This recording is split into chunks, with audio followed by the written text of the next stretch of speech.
Hey guys, welcome to Kirby in the Forgotten Land. I'll be honest, once again, I'm gonna have to tell you guys about how, inconsistency about whatever I want to play for the channel and stuff, but it's definitely been a problem that I've been trying to look at least. Or, I don't know how to explain it, but I've been having trouble finding a game that I just want to play for the channel. That was until about a week ago when I got this game. I am a pretty big Kirby fan, I would say. Despite the fact that I've really only played like 2 of the mainline games, which would be both of the ones for the 3DS, I'd still say I'm a pretty big fan of the little pink guy. But either way, something that I will tell you guys here first, if you do want to follow this little playthrough of your, on like your own little, playthrough, I recommend getting the sword ability and coming back here. This little patch of grass right here will give you a blue coin, which is just a lot of extra star coins. It's very nice to just have for the beginning of the game. But yeah, I remember, yeah, this is just a fun game. I've already played this before, I would say, you know, which is probably why I'm playing it for the channel, just so then I just have like an idea of like what will happen throughout this game, just so then I can at least like somewhat help people with like 100%ing it, because I have 100% in this game. I have owned this game for a week and I have 100% in it, which is not something that doesn't sound good, and I'll be honest, it really does not. But I guess for a little bit here, I'm gonna stay a little bit quiet just so then you guys can just hear like this music. That is if you guys can even hear it. I have no idea if you can.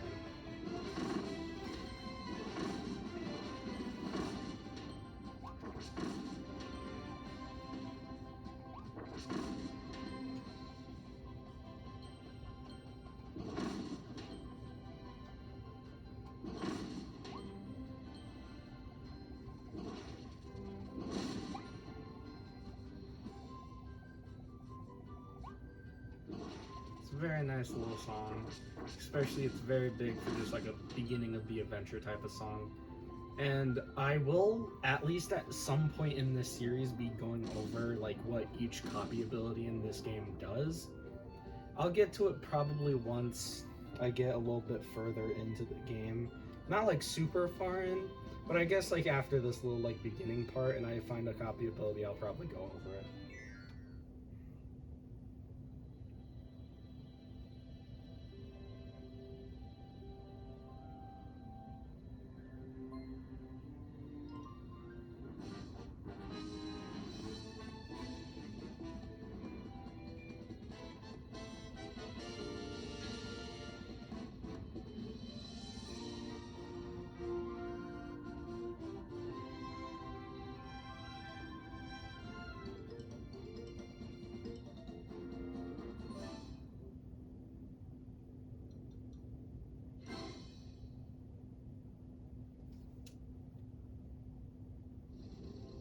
Because every Kirby game has one. Here's the entire game gimmick.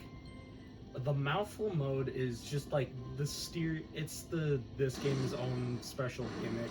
Like how Triple Deluxe had the Hypernova and the Super Suck, and then like Planet Robot had like the giant robot thing. This game has Karby. Yeah,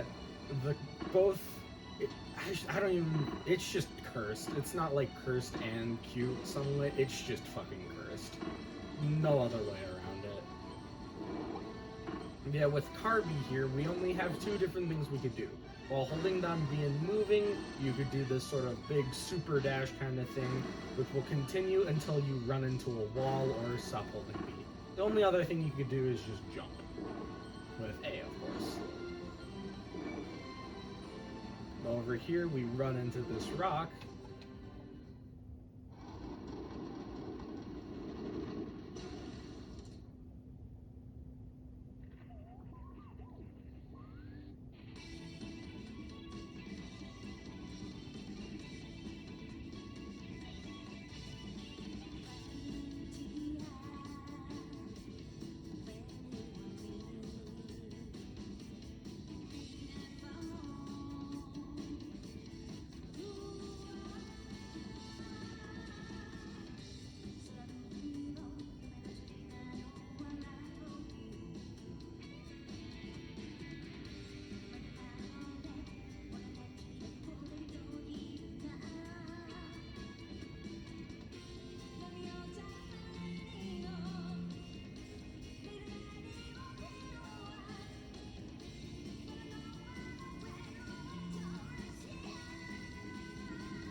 I just say, when I first saw that cutscene with the music and the car, dude, it scared the shit out of me.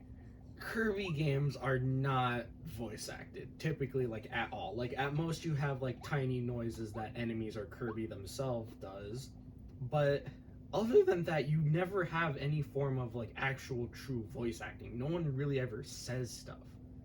So when I first saw that entire thing with, like, the actual song, it scared me a little bit. I was so jarred by it.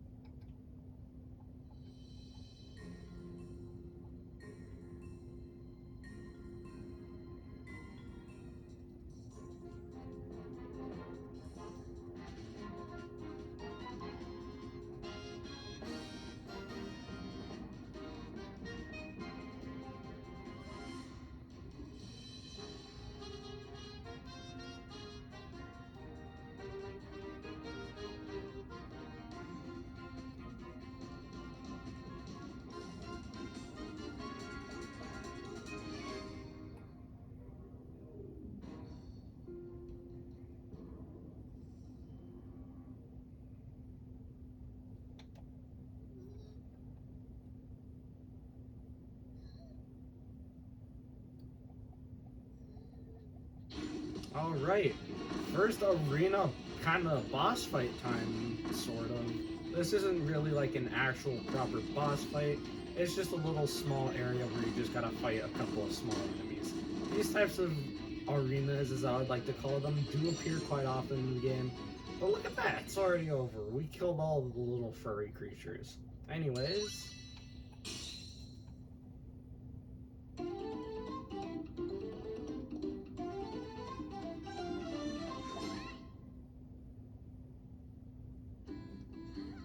phew, you saved me. Thank you.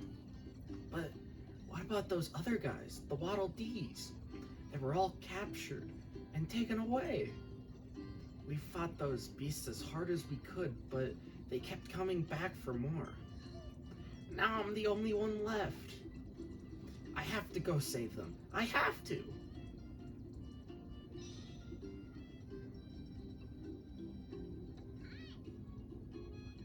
What? You'll help me save everyone?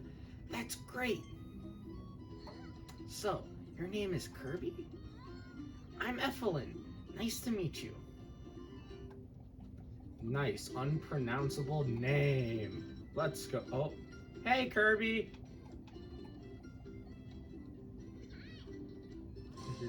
Oh, co-op.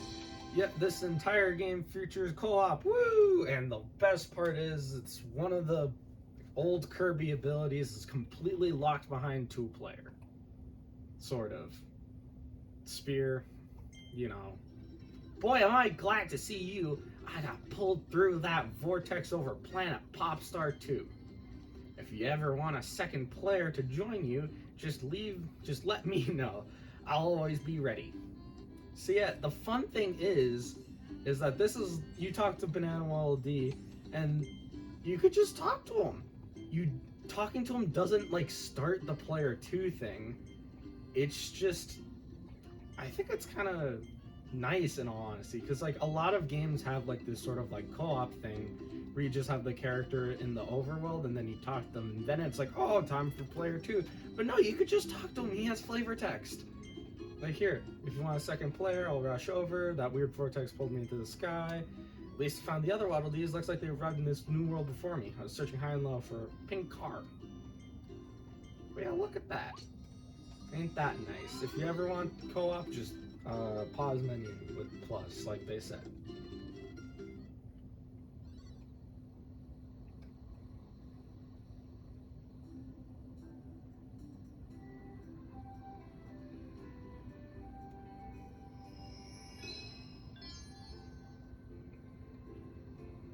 And here we go.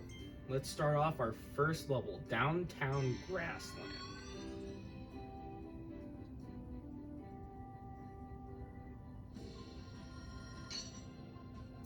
Alright, so first thing I'm gonna let you know about this game, it's just like a 3D, almost sort of like exploration type of stuff. So whenever you're playing this game, something that you'll always want to be doing is just constantly looking around. Like, you have these little flowers you could bloom to get free coins. And there's always there's always some form of secret, like, somewhere. Like, for instance, right here, this special little flower, tulip, if we bloom it, not only do we get a red coin, it's one of the secret objectives for this level. In every single level in this game, you have these sort of objectives that you want to do. Clear the stage, find hidden Waddle Dees, and then 3 secret objectives that you have to do. I think this is just pretty nice for like a level by level sort of open world kind of stage. Weird. I don't know what I'm talking about, but it's just very nice, and it kind of like wants you to go through stages like multiple times in case you don't ever get one of the objectives cleared. And something nice about that is that it's kind of encouraged a little bit in terms of that if you don't find one of the question mark things, in terms of that, like, you never interact with something that'll like make it pop up, like how it didn't actually tell us that we had the tulips before until we bloomed one of the tulips. If you clear a stage without finding one of the question mark things, it will automatically appear. So after you clear the stage, if you want to go back in, you'll know what you have to do in order to get that last hidden objective. It's very nice, especially for someone like me who just really wanted to like fully complete the game. And so if I was dumb and just didn't fully explore, I could just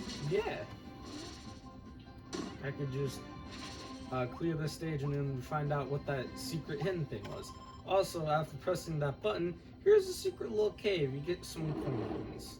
And also one of the tulips is here. Oh.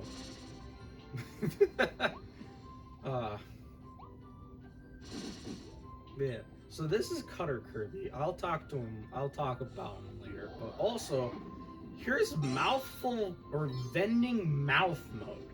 It's our second mouthful ability. And once again, it's only 2 things. With vending mode, you're allowed to move around, but whenever you press B, you shoot out a little soda can. It can break these little silver boxes. And something that's fun is that you can shoot them out, and if they don't hit anything, they become something you can collect. And it heals you. And what's even cooler is that the little number at the bottom will go up if you ever miss a shot. So if you ever like end up missing a shot like what it's gone. If you miss a shot but it still like is on the ground, you could just get it back. It's very nice. So here, I'm gonna kill everything here because why not? But look at that, I took a little bit of damage, now I'm back at full health. Yeah, typically whenever you're given like mouthful modes, you're typically gonna want to destroy a lot of things just so then you could get like coins. Coins are very important in this game. But over here we have this little cracked like wall. If we shoot enough times, we break it open, and that's one of the secret things. Yeah, look at that. I'm gonna turn this down a little bit. There we go. But yeah, now we get to go up here, and hey, would you look at that, a collectible. Wow, we'll talk about that later.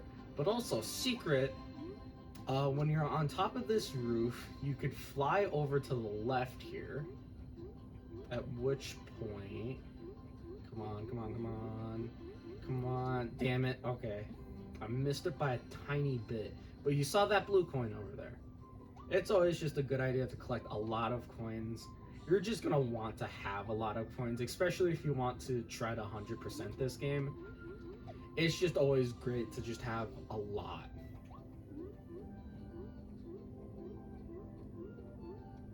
Which is why I recommend just destroying a lot of stuff that you find. Because typically, a majority of the time, whenever you destroy something, you typically get, like, coins. Like, for instance, how I destroyed those, like, trash cans earlier with the vending mouth, and I got coins for it. Yeah, typically you're going to want to just build up a lot of coins. But yeah, if we go back up here, when we first collected that thing, these like little blocks appeared over here. We got 2 coins. Oh, hello, sir. These guys are just dangerous. I don't even know their name. They're dangerous. You kind of can't really like kill them, sort of. In terms of when they charge at you, you kind of can't kill them. Like they get super armor and they'll always try to hit you. So either kill them before they charge at you or let them charge off a cliff like this. But yeah, since that's everything in this area, let's jump on the Warp Star and check out the next. So hey, we're here. There's something else about this game as well, is that typically if they want you to have like a specific ability for like a specific area, they'll like give it to you before like you like need it for the area. So like how bombs really help out here as just like a long range weapon that destroys a lot of stuff. I could use those to bring down the cannons so then they don't shoot at me when I try to get this stuff. And then over here, we have another mouthful mode. Cone mouth. Once again, only two things you could do. You could press A to jump or press B to spike downward. This is sort of just like an attack, although it's also used to destroy these like silver things and these little cracks in the ground over here. You could spike downwards into them, and typically they're either secrets or some sort of thing that you need to do to progress forward. And look at that, it's like a big sort of area of effect, like area kind of attack. So I was able to hit all three of those little guys up there. And it's also strong enough to break through the super armor of the big guy. So yeah, it's a pretty strong, these like mouthful modes, since they also just always one-shot like any enemy. Like you use like a mouthful mode against anything, it'll typically die in one hit unless it's a boss. But also over here is the last hidden objective is to break that little pipe, so then you get up to the balcony. And then you get to go down here, collect this by spiking downward, and then yeah, look at that. And so now all we have left is just 2 tulips, and that's all of the objectives. Though we also haven't found any of the hidden wall Ds yet. Oh hey! Would you look at that? That's a little fellow. I'm gonna take back Cutter. I guess this might be a good idea, or like a good place to go over a copy ability. So Cutter here is a funky little ability. It's one of the first Kirby abilities, I believe. It's been in the series for a very long time. It's just a long, short range sort of like attacking thing. But something unique about it is that you could hold down B in order to like charge it up while it's just like standing. So like, it goes yellow, red, and then sort of like this rainbowish color, and then it'll do a lot of damage. But something else with the Cutter ability, when you're nearby an enemy and just spam B, you get to do that sort of like little combo attack. But yeah, the main sort of like thing with Cutter is just kind of like overwhelming the enemy, I guess I would say. As well as that, it could also collect stuff with the little Cutter, which is pretty nice. But over here, we have the sword ability. We kind of already saw this with the first level. I would want to go into more detail with this a bit later, because this is a very good ability, and you will eventually see why. But for now, let's just keep on going forward.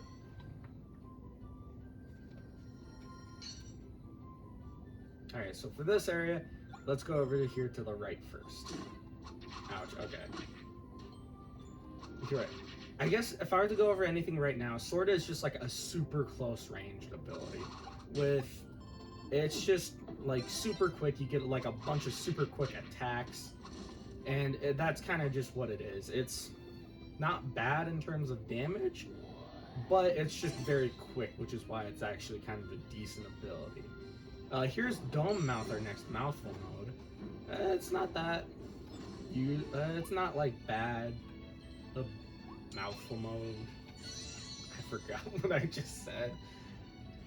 It's kind of just more of like a side collectible sort of thing, since it's just kind of in like that off sort of areas, over to the side kind of thing.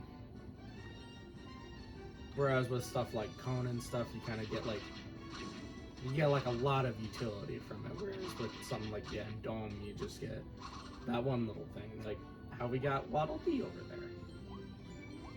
But over here, yeah, see what I mean with like the giving abilities that you need? With the sword ability or the cutter ability, you could cut this little vine to get the cone mouth down here.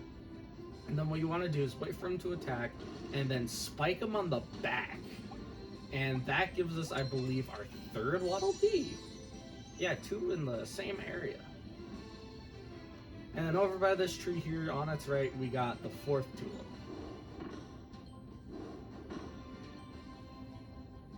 That's it. And now let's continue going up with the cone mouth. Stab that guy. And then here's another bull guy, as well as the final tulip. So something else to bring up. Each of the hidden ability or hidden objectives gives you a Waddle Dee. There are a total of 300 in the game. There are not 3 hidden Waddle Dees per stage. It will vary between 3, 4, and 5 per stage. We'll eventually see that as we get further through. But here we have a big building guy. So look at that, you can sort of distract him with that pipe, and then he'll just bite on it for a little bit. But then we bring him over here, he bites this pipe, and then we could break it because it has a crack on it. Then we go up here, here's another collectible, and now... I was gonna say something about forgot.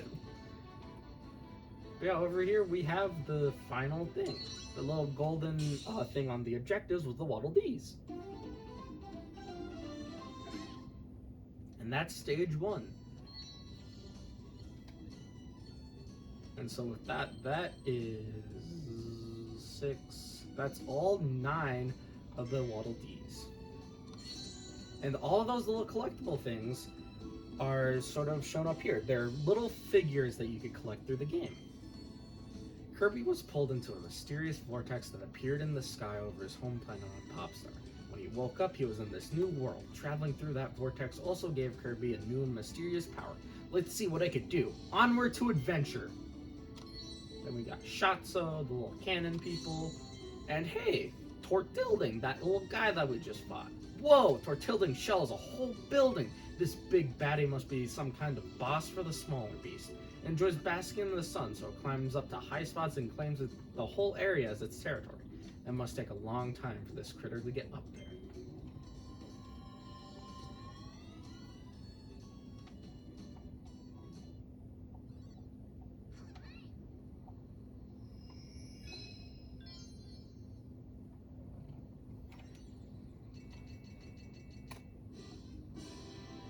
Now all 9 Waddle Dees.